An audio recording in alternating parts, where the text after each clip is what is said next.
Kuha yan mismo ng Israeli Defense Forces sa mga airstrike nila sa Gaza kung saan tinatarget nila ang grupong Hamas. Sabi ng IDF, namatay sa sere ng pambobombang yan ang isang senior security official ng grupo na si Motes Aid. Bukod po sa airstrikes, naghahanda na rin ang Israel para sa kanilang ground assault. Ipinipwesto na nila ang kanilang mga tangke sa border ng Gaza.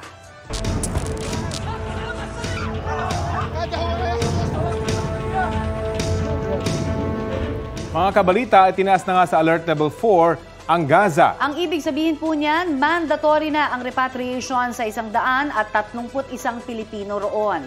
Patuloy kasing inaatake ng Israel ang kuta ng Hamas.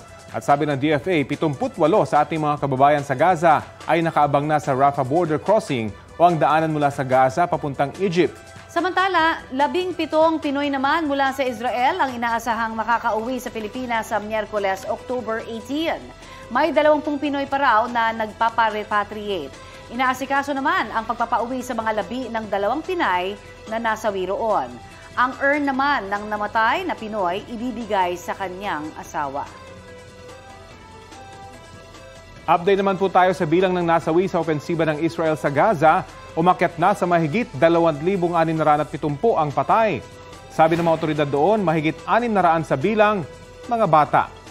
Sa dami ng namatay, hindi na sa sementeryo na ililibing ang ibang katawan. Ang iba, inilalagak muna sa mga ice cream truck sa halip ng mga morgue. Nasa 10,000 naman ang sugatan. 1,000 ang pinaniniwalaang nawawala.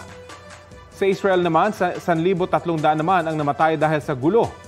Sa kasagsagan ng gyera, nanawagan si Pope Francis na tulungan ang mga apektado sa Gaza. Muli rin niyang hiniling na palayain ng mga grupong Hamas ang kanilang mga hostage. Balita ko, may tututukan kayo tuwing 10:30 a.m. sa GTV. Alamin ang mahalagang balita at impormasyong dapat niyong malaman sa Balita Ko tuwing Lunes hanggang Biyernes. Mag-subscribe din sa GMA Integrated News sa YouTube.